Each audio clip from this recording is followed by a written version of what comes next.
everyone, it's Jonelle Burns again, and I'm here to persuade you to become an organ donor. So when I started this research for this speech 2 days ago, there were 112,757 people on the waiting list for an organ. As of today, there are 112,773.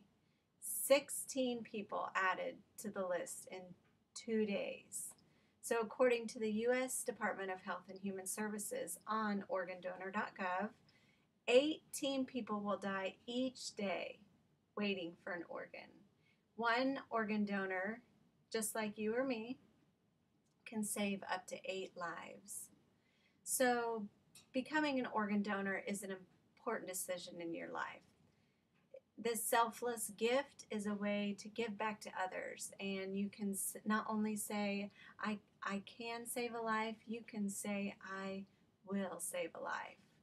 So unfortunately, the number of patients waiting for an organ exceeds the number of people who have registered to become organ donors. Patients have to wait months, even years for an organ, and too many die before they are provided with a match. So what is organ donation?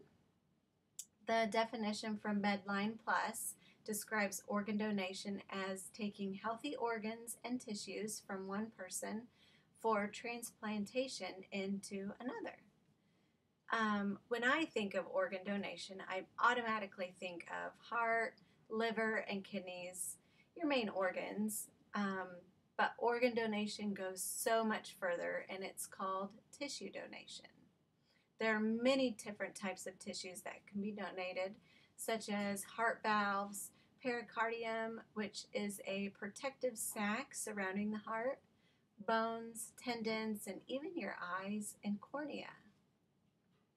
A transplant is the last course of action in treatment for a patient.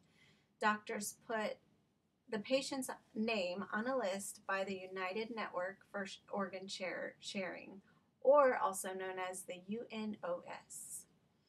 So the UNOS has a database with all transplant patients waiting and information on all transplant centers around the country.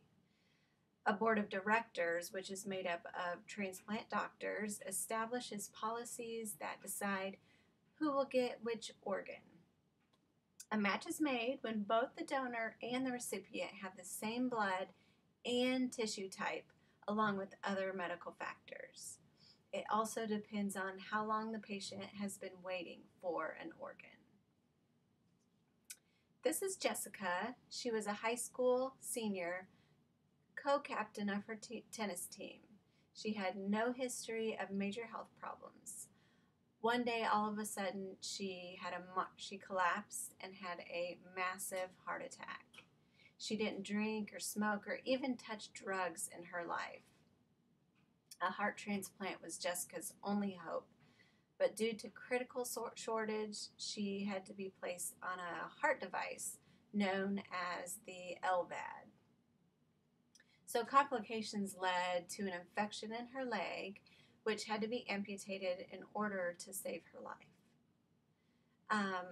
A few days before her high school graduation, she got that call that would save her life, and she would receive her heart. She received her new heart on June 22nd, 1999.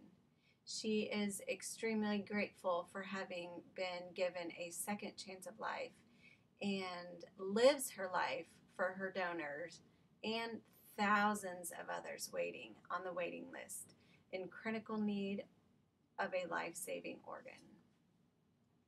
So you may ask, how can I become a donor? People of all ages and backgrounds can become organ donors.